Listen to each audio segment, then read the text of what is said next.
하나님의 위로와 평강이 늘 여러분들과 함께 하기를 바랍니다. 인생을 산다라는 것은 끊임없는 싸움입니다.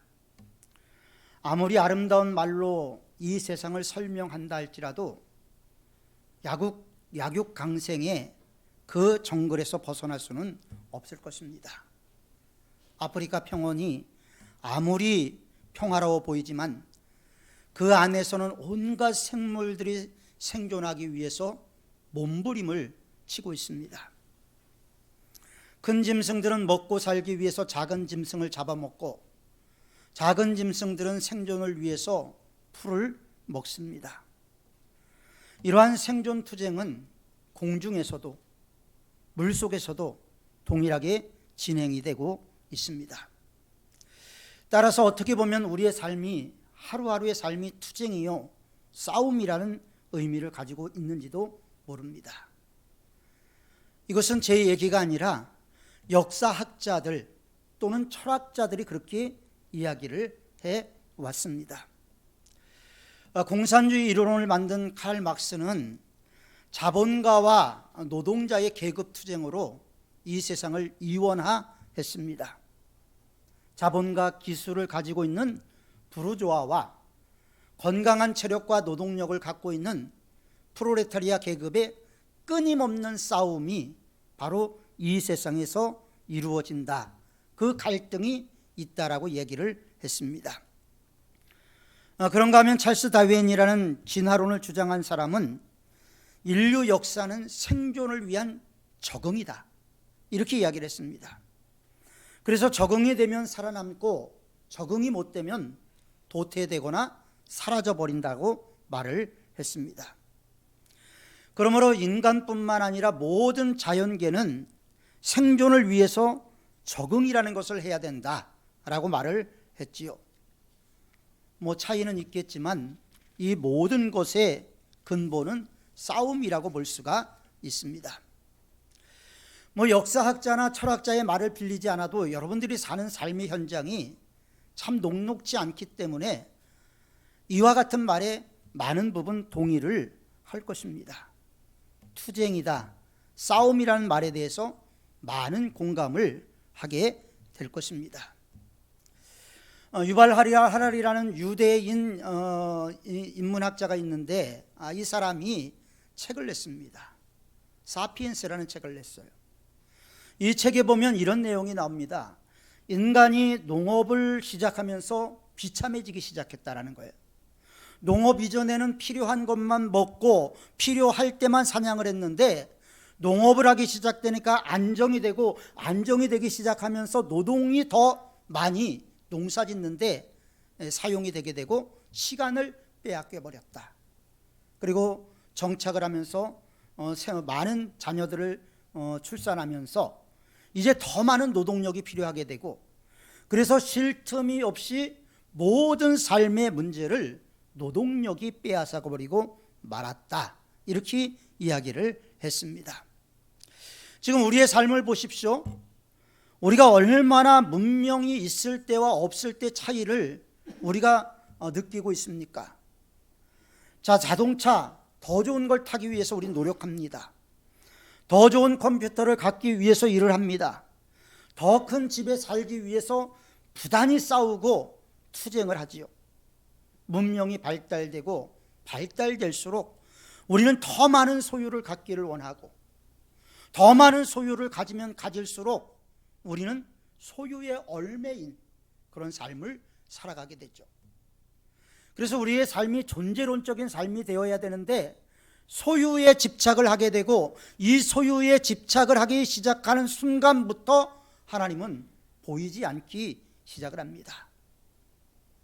그래서 아우구스티누스라는 분은 인간이 마음속에 탐욕을 갖는 순간 하나님은 떠난다. 하나님은 우리들의 마음속에 있기를 원하는데 하나님이 있을 자리에 탐욕이 들어오고 욕심이 들어오면서 하나님을 우리 스스로가 밀어내버린다라고 이야기를 하기도 했습니다. 여러분은 어떻습니까? 여러분들의 마음속에 하나님을 밀어내고 계시진 않습니까? 우리들의 마음에 계셔야 될 주님을 밀어내고 거기에 더 좋은 자동차, 더 큰 집, 더 화려함을 누리기 위해서 주님 없이 껍데기만 붙잡고 신앙생활을 하고 계시지는 않습니까? 사실 우리의 삶을 치열한 싸움으로 본다면 너무나 비참하지요. 직장 동료들이 적이에요. 직장 동료들이 성공하면 성공할수록 인사평가에 좋은 결과를 얻게 되고 나는 진급에서 밀려나게 됩니다. 같이 한 교실에서 공부하는 친구가 성적이 좋아지고 석차가 올라가면 내 석차가 낮아지고 내가 대학문이 더욱더 좁아지게 되지요. 이게 우리의 삶의 현실입니다. 그리고 사단은 우리의 삶을 더욱더 이쪽으로 이끌어감으로 인해서 하나님을 보지 못하게, 하나님을 느끼지 못하게, 하나님과 동행하지 못하게 우리의 삶을 계속해서 흐트러 놓고 우리들의 마음을 어지럽게 만들어 놓습니다. 이런 치열한 생존 경쟁 속에서 그리스도인인 예수 믿는 우리들은 그렇다면 어떻게 삶을 살아야 될까요? 이 세상의 삶이 어려우니까 도피하거나 숨어야 될까요? 그렇지 않습니다. 하나님이 우리에게 원하시는 것은 우리가 최후 승리하기를 원하고 계십니다. 그러니까 평이하게 살아가는 것이 아니라 최후에 승리하는 승리자의 삶을 살기를 원하십니다. 세상의 방법이나 수단, 처세술에 의지하지 않고 하나님을 믿는 믿음 가지고 하나님이 공급해 주시는 능력 안에서 그리스도인으로서의 삶을 성공적으로 살아내기를 원하고 계시는 것입니다. 사랑하는 성도 여러분, 움츠려들지 마십시오. 도망가거나 피하지 마십시오. 문제 속에 들어가서 문제와 직면해서 그 문제를 이기고 승리하는 최후 승리를 얻는 성도들이 되시기를 축원합니다. 우리들의 재주 아무것도 아니에요. 우리들의 명예 아무것도 아닙니다. 그렇게 화려해 보였던 사람들이 하루아침에 추락하는 모습을 저는 너무나 많이 봤어요. 어제는 정치인으로서 유명한 명예를 얻고 국가의 모든 것을 운영에 책임을 졌지만 한순간에 떨어진 많은 사람들을 봤습니다. 하나님 없는 곳은요, 잘 되는 것 같지만 마지막은 이렇게 망해버리고 만다라는 거예요. 하나님이 없는 곳은 겉으로는 잘 되는 것 같고 평안한 것 같고 안정된 것 같지만 흔들리는 터전일 수밖에 없다라는 거예요. 만약에 여러분들의 마음속에 하나님 없이도 내가 잘할 수 있다, 이건 하나님 믿지 않는 거예요. 나는 하나님 없이도 할 수 있다라고 우리가 작정하는 순간서부터 하나님은 내가 믿음의 존재가 아니라 그냥 거칠장스러운 존재로밖에 전락되지 않습니다. 하나님은 이 세상을 지으신 분이에요. 우리를 만드신 분입니다. 이 세상의 주관자라고 우리는 얘기를 하죠. 창조주라고 이야기를 합니다. 그렇다면 하나님께서 우리가 하나님의 자녀이기 때문에 우리가 건강하기를 원하시겠죠. 우리가 잘 되기를 원하시겠죠. 물질도 직장도 가정도 승리하는 삶을 살기를 원하시겠죠. 왜? 하나님 아버지의 자녀니까요. 우리는 자녀잖아요. 자녀는요, 모든 걸 다 해주고 싶어요. 하나님의 마음도 그렇다라는 거예요. 하나님도 여기 계신 여러분들에게 모든 걸 다 해주고 싶어요. 그런데 그것을 주었을 때 축복이 아니라 저주가 될 수도 있기 때문에 안 주는 부분들도 있고, 우리가 기도하거나 구하지 않기 때문에 못 받는 부분들도 분명히 있다라는 것입니다. 성경이 제시하는 그리스도인은 하나님을 믿는 믿음 가운데서 적극적인 삶을 살아내는 사람입니다. 세상에서 담대하게 살아남는 그런 사람입니다. 믿음을 가지고 나가면 여러분들 앞에 있는 홍해가 갈라질 줄 믿습니다. 믿음을 갖고 나가면 여러분 앞에 있는 여리고 성도 무너질 줄 믿습니다.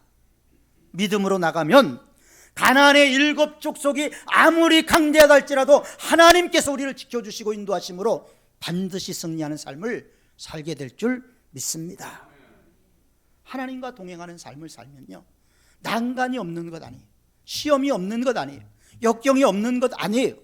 그러나 하나님은 그것을 이길 수 있는 힘, 그것을 뛰어넘을 수 있는 능력을 우리에게 주십니다.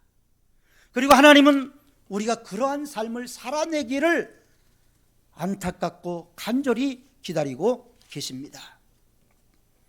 이 세상에서의 승자가 진정한 승자가 아니에요. 이 세상에서의 승리는 아주 부분적인 승리예요. 진정한 승리라는 것은요, 최후 마지막에 이루어지는 승리인 것입니다. 진정한 승리는 인생의 마지막에 거둬들이는 승리인 거예요. 최후에 웃는 자가 가장 잘 웃는 자라는 말이 있습니다.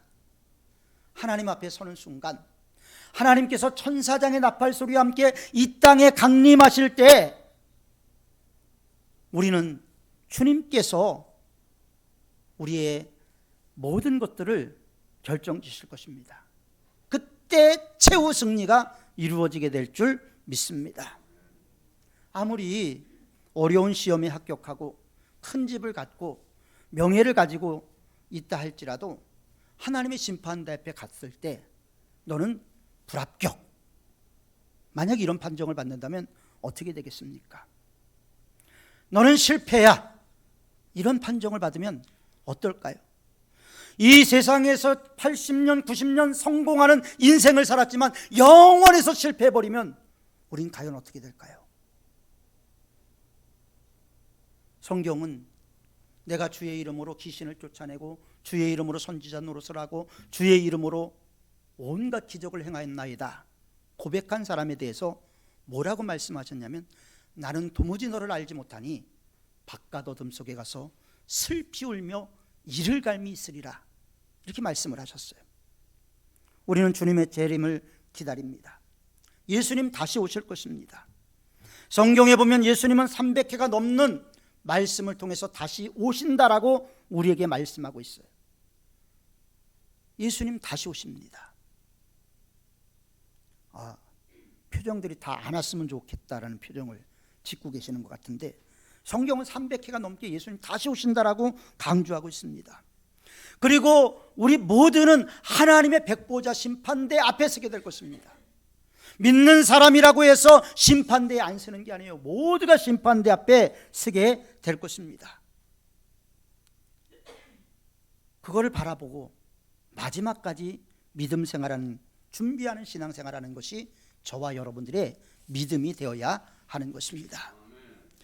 예수님의 재림에 대해서 말씀을 읽다 보면 참 의심스러운 게 하나 있어요. 예수님께서 꼭 다시 오시마 할 때 붙이는 수식어가 있는데, 내가 도적같이 오겠다. 여러분, 도적이 뭐예요? 좋은 이미지 아니잖아요. 도적이라는 것은 우리가 즐겨 사용하는 단어도 아닙니다. 기분 좋은 단어도 아니에요. 그런데 왜 예수님은 다시 오겠다고 말씀하시면서 그냥 오겠다 이렇게 말씀하지 않고 도적같이 오겠다라고 말씀하셨을까요? 여러분, 의심스럽지 않습니까? 여기에는 예수님의 어떤 의도가 있지 않을까, 이런 생각이 들기도 합니다. 첫 번째로 우리는 지킬 만한 집이 있다라는 거예요. 집이 없으면 이런 얘기도 나오지 않는데, 우리 지킬 만한 무언가를 갖고 있다라는 거예요. 자, 도적이 도적질을 하러 오는 집에 가난한 집에 갑니까? 웬만큼 사는 집에 오잖아요. 그러므로 도적이 들어왔다는 것은 선택받은 거겠죠. 살만한 집이기 때문이죠. 그런데 예수님께서 도적같이 오겠다라는 말씀을 하신 이유는 어디 있을까요? 그만큼 우리가 소중하게 간직해야 될 무언가 있다라는 것이 아닐까요? 우리가 소중하게 간직하고 지켜야 될 것이 있기 때문에 이것이 있나 없나를 보기 위해서 예수님 오신다라고 말씀한 건 아닐까요? 주님이 심판을 한다라는 것은요, 저와 여러분들이 심판받을 자격이 있다라는 거예요. 뭐 심판받을 자격이 있다는 게 뭐 대단한 거라고 생각할지 모르겠지만 대단한 거죠. 왜냐하면 예수 믿지 않는 사람에게는요, 심판도 없어요. 우리가 심판을 받는다라는 것은 우리가 예수 믿었기 때문에 믿음 가운데 행했기 때문에. 물론 이 심판에도 영원한 생명에 가는 사람과 영원한 영벌에 들어가는 사람으로 나눠지겠지만 말이죠. 여러분, 본 시험을 보는 사람은 어땠죠? 예비고사에 합격한 사람이 본고사를 봅니다. 우리는 예비고사에 합격한 사람이기 때문에 본고사를 볼 수 있는 사람처럼 예수 믿었기 때문에 심판받을 자격이 있는 사람들입니다. 내가 예수 믿고 내가 예수님 따라가고 예수님 말씀대로 행한다고 했지만 그것이 성경적이었나? 그것이 예수님이 원하는 방법이었느냐? 아니면 내 욕심이 하나님을 빙자해서 내 편리를 위해서 사용한 것이냐? 이것에 따라서 심판이 이루어지게 되겠죠. 하나님은 나 한 사람을 통해서 한 영혼이라도 실족하게 하면 그것을 그냥 넘어가지 않겠다. 그래서 목사의 직분이 무서운 거고 장로의 직분이 무서운 거예요. 최근에 어떤 통계 자료를 읽었습니다. 가나안 교인이라는 게 있는데요, 가나안 교인에 대한 글을 읽으면서 너무 마음이 아팠어요. 교회를 떠난 이유가 뭐냐? 목사 장로들 하는 꼬락서니를 보니까 마지막 내가 갖고 있는 믿음도 잃어버릴 것 같아서 어쩔 수 없이 교회를 떠났다는 그 안타까운 그 글을 읽으면서 너무 마음이 아팠어요. 너무나 많은 사람들이 교회 지도자들에게 상처를 받고 교회 지도자들이 하나님 믿는 믿음 가운데 행하지 못하는 모습 때문에 실망을 합니다.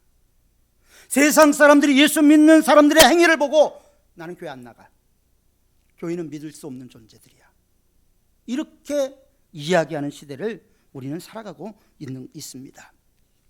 그렇다면 우리 역시도 백보자 심판대에서 벗어나지 못할 것입니다. 나의 행위로 인해서 하나님의 영광이 나타나고 나의 행위로 인해서 세상 사람들이 예수님을 바라볼 수 있는 그런 삶을 살아내도록 우리가 변화되어야 된다는 거예요. 이것을 잃어버리면 도적같이 주님께서 오셔서 우리를 심판하신다는 겁니다. 이걸 지키라는 거예요. 그래서 성경은 얘기를 해요. 믿습니다, 믿습니다. 말만 하는 사람 믿는 게 아니다. 행함이 없는 믿음은 그 자체가 이미 죽은 것이다라고 야고보는 이야기를 하고 있습니다. 말로는 뭘 못해요? 말로는 모든 걸 다 할 수 있어요. 그러나 하나님께서 우리에게 원하시는 것은 행함과 진실함이라는 거예요. 이게 없는 신앙, 이걸 잃어버린 신앙은 도적 맞은 신앙이라고 저는 생각을 합니다. 두 번째로, 도적이 온다라는 것은 언제 올지 모른다는 거예요. 주님께서 도적같이 오신다라는 것은 언제 오실지 아무도 몰라요. 내일 오실지 모레 오실지 아무도 모릅니다. 만약 도적이 오는 것을 알면 도적이 계획한 목적을 이루지 못하겠죠. 도적은 예상하지 못한 시간에 옵니다. 사람들이 잠든 시간에 옵니다. 집을 비운 시간에 옵니다. 방심하고 있는 시간에 와서 자신들이 원하는 것을 가져갑니다. 예수님께서 도적같이 오신다라는 것은 예측이 안 된다라는 거예요. 언제 오실지 아무도 몰라요. 넋을 놓고 있을 때 오실 수 있습니다. 우리의 신앙이 식어질 때 오실 수 있습니다. 우리의 신앙이 밑바닥을 치고 하나님이 내 안에서 아무런 능력도 발휘하지 못할 때 오실 수도 있습니다. 누가복음 25장에 여러분 너무나 잘 알고 있는 비유 아시죠? 10처녀의 비유. 5명의 지혜로운 처녀는 등불도 준비했고 기름도 준비했어요. 어리석은 5처녀는 따로 기름을 준비하지 않고 그 등불 안에 있는 기름만 준비했어요. 준비하지 않는 신앙의 결과 어땠을까요? 신랑이 왔을 때 어떤 일이 일어났을까요? 여러분, 10처녀는 모두가 다 잠이 들었어요. 지혜로운 5처녀가 깨어 있었던 것 아닙니다. 어리석은 처녀들만 잠잤던 게 아니에요. 모두가 잠이 들었습니다. 그런데 신랑이 온다는 소식을 들었어요. 10명 모두는 신랑을 기다렸습니다. 한 사람도 낙오 없이 신랑을 기다렸어요. 어리석은 5처녀는 등만 갖고 있었습니다. 신랑을 안 기다린 게 아니에요. 기다렸습니다. 등불을 준비 안 했습니까? 준비했습니다. 불이 안 붙여졌습니까? 불이 붙여져 있었어요. 그런데 중요한 것 한 가지가 빠졌어요. 중요한 것 한 가지가 빠졌는데 기름이 없었다라는 거예요. 기름이라는 것은 주경학자들에 따라서는 성령이라고도 이야기하는 분이 있고 우리 신앙의 열매라고 얘기하는 분들도 있어요. 열매에서도 기름이 나오니까 뭐 기름이라고 봐도 가오는 않을 겁니다. 주님이 언제 올지 모르니까 준비하고 있어야 되는데 준비하지 않고 있다가 5명의 어리석은 처녀는 버림을 받았어요. 기다렸잖아요. 안 기다린 게 아니에요. 오늘날로 말하면 교회에 와서 예배드리는 모습은 똑같이 있었어요. 봉사도 똑같이 했어요. 그런데 그 안에 열매가 없는 쭉정이들만 있었던 거예요. 버림받을 수밖에 없었던 거죠. 세 번째로 주님께서 도적같이 오신다라는 것은 우리들이 가지고 있는 가장 귀한 것을 취하기 위해서 오신다는 거예요. 가장 귀한 것. 도적이 시시한 동전 훔치러 옵니까? 도적이 오는 것은 소중한 것을 가지러 오는 거죠. 주님께서 우리에게 오실 때 우리 학벌 보기 위해서 오는 게 아니에요. 집이 몇 평인지 무슨 차를 타고 다니는지 보러 오시는 게 아니에요. 주님이 우리에게 보기를 원하시는 것은 우리가 금보다 귀한 믿음을 갖고 있느냐, 이걸 보기를 원하시는 거예요. 금보다 더한 믿음, 금 같은 믿음을 보기를 원하시는 거예요. 아픔이 있고 어려움이 있어요. 힘듦이 있어요. 가정에서도 부부관계에 어려움이 있을 수 있어요. 인간관계에 금이 갈 수도 있습니다. 자녀가 사고 칠 수도 있습니다. 내 마음이 상하고 지치고 우울한 감정 때문에 이 세상 살고 싶지 않다, 이런 마음 가질 수 있습니다. 그러나 본질적인 것은 이것보다 더 중요한 믿음이 우리에게 있어야 된다는 거예요. 믿음이 있으면 극복할 수 있다고 성경은 말씀하고 있습니다. 우리는 너무나 시시한 것에 관심을 많이 가져요. 우리는 시시한 것에 관심을 두고 살아가지만 주님이 우리에게 관심 있는 것은 뭐냐면 믿음이에요. 돈을 얼마나 버느냐, 얼마나 사업을 잘하느냐, 얼마나 자녀가 좋은 학교 들어갔느냐, 얼마나 큰 집에 사느냐, 주님은 이거 아무 관심이 없어요. 주님은 우리가 어떤 믿음을 갖고 살아가느냐, 어떤 믿음을 갖고 행하느냐, 이걸 보기를 원하고 계시는 거죠. 세상의 도둑들이 와서 시시한 것 건드리지 않습니다. 예수님이 도둑같이 오신다라는 것은 가장 중요한 것, 핵심적이고 정말 필요한 것, 그것을 보기 위해서예요. 집문서, 사업장, 명예, 출세, 건강, 졸업장, 우리는 이거 붙들고 있지만 주님은 이것을 휴지 조각처럼 여기는 분이라는 거예요. 사랑하는 성도 여러분, 주님께서 도적같이 오시겠다는 건 이런 의미 아니겠습니까? 본문 20절의 말씀은 성경 마지막에 나오는 말씀입니다. 내가 진실로 속히 오리라. 예수님 뭐라 그랬어요? 진실로 오리라가 아니라 속히 오리라. 이 말씀을 할 때 초대교회 그리스도인들은 뭐라고 대답했는지 아세요? 아멘, 주 예수여 오시옵소서. 예수님께서 오신다고 얘기를 하니까 아멘, 주 예수여 오시옵소서 그들은 이야기했습니다. 그런데 오늘날 성도들을 보면요, 아멘, 주 예수여 오시옵소서 대답할 사람이 거의 없는 것 같습니다. 믿노라 가는 그리스도인 중에서도 예수님의 재림을 인식하며 살아가는 사람이 없어요. 예수님이 다시 오실 것이다라는 그런 마음으로 준비하는 사람들이 없다라는 거예요. 그러나 주님 오늘 저녁 때 오실 수도 있어요. 내일 오실 수도 있어요. 모릅니다. 저희 할아버지가 3달을 앓고 돌아가셨습니다.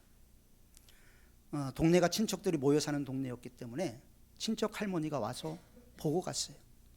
허혈을 차면서 그런 얘기를 하셨어요. 오늘을 넘기기 힘들겠네. 근데 그 얘기하고 그분 그날 돌아가셨어요. 실합니다. 꾸며낸 얘기가 아니에요. 우리 인생은 알 수가 없는 거예요.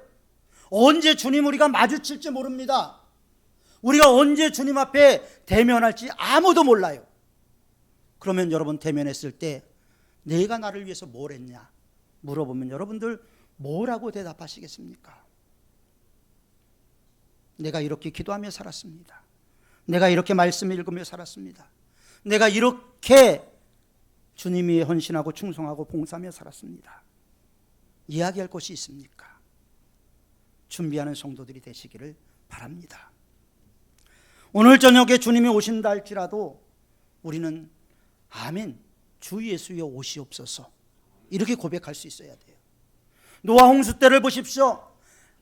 햇빛은 창창하게 떠올랐습니다. 비 내릴 기미는 하나도 보이지 않았어요. 그런데 어땠습니까? 노아가 방주에 들어가는 순간 하늘의 창이 열리고 기쁨의 샘이 터져서 방주가 떠올라서 이 세상의 가장 높은 산까지 다 물에 잠기고 말았잖아요. 예수님은 그렇게 말씀하셨어요. 노아의 때를 기억하라. 주님의 임함도 그렇게 호련히 우리에게 임할 수가 있을 것입니다. 사랑하는 성도 여러분, 안타까운 것은 너무나 많은 그리스도인들이 눈에 보이는 것에 얽매여서 주님 다시 오시는 것에 대해서 무감각하게 됐어요. 감각이 없어요.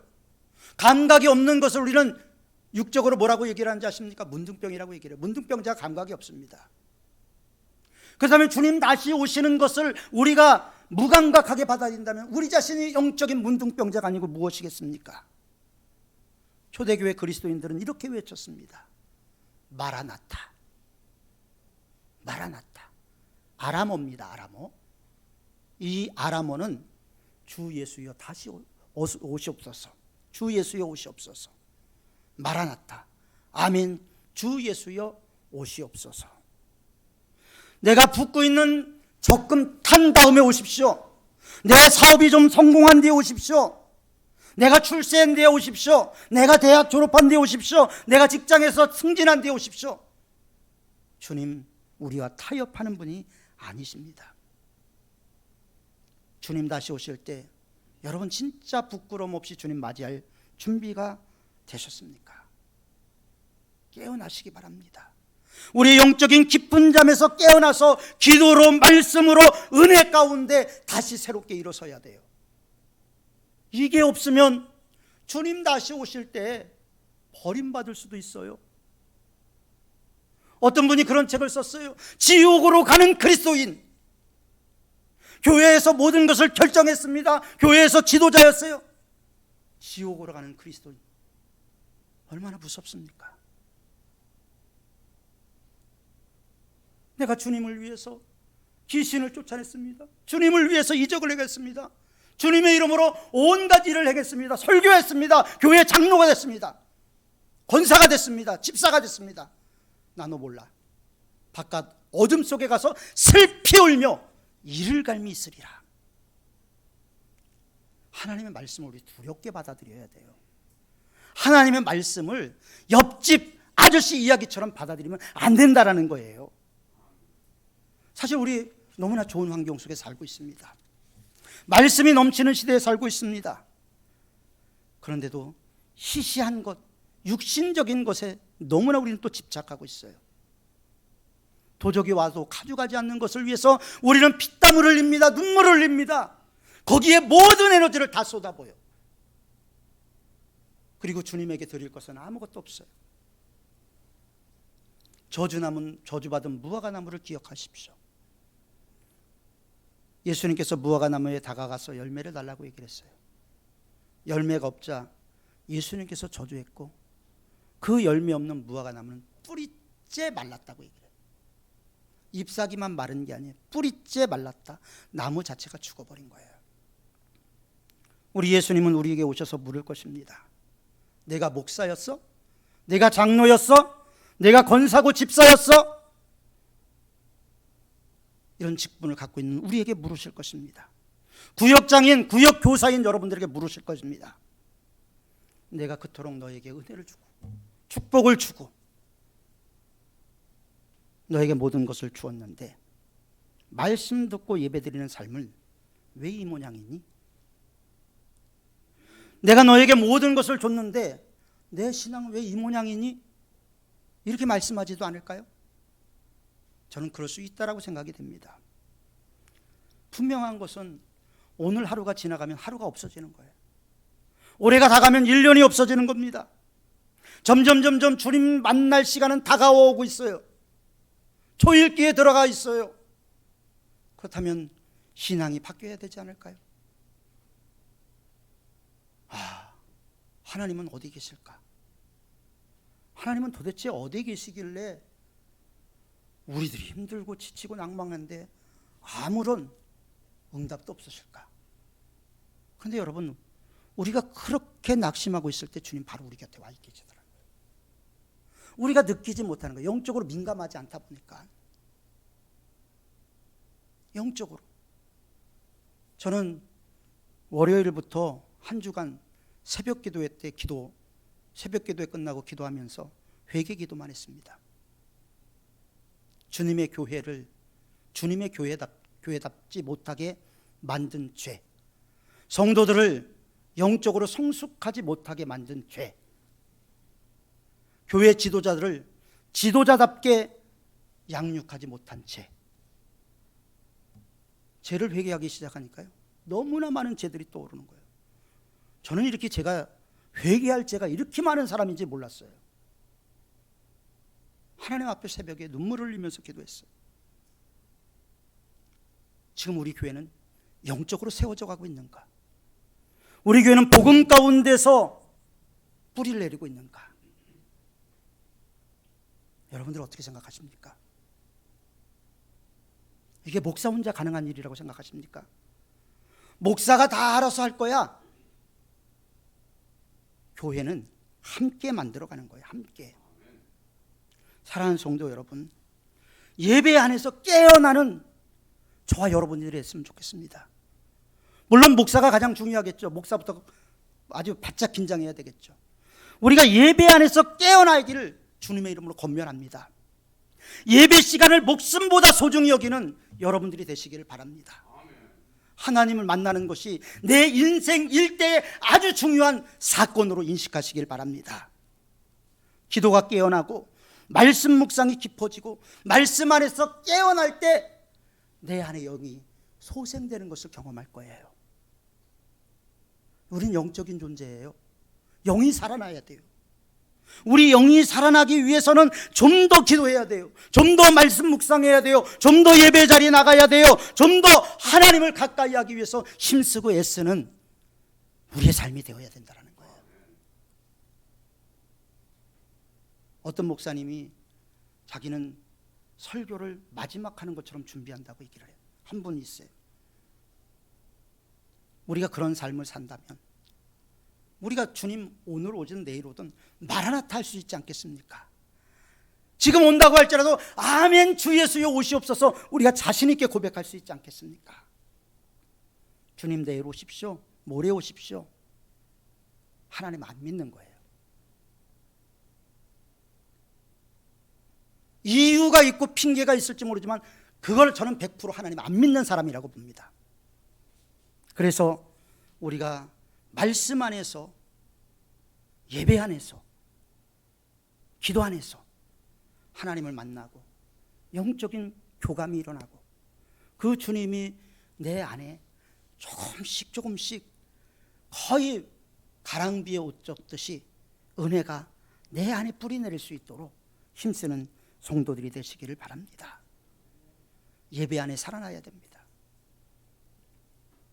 그래서 떳떳하게 아멘 주 예수여 오시옵소서 마라나타 고백할 수 있는 우리 모든 사문의 성도들이 되시길 바랍니다. 그것을 위해서 그만큼 주님 앞에 인정받는 성도들이 될 수 있도록 하나님 앞에 나가십시오. 하나님 바라보십시오. 하나님 앙망하십시오. 그분이 우리가 움켜쥔 것보다 더 놀라운 것으로 채워주실 줄 믿습니다. 기도하겠습니다.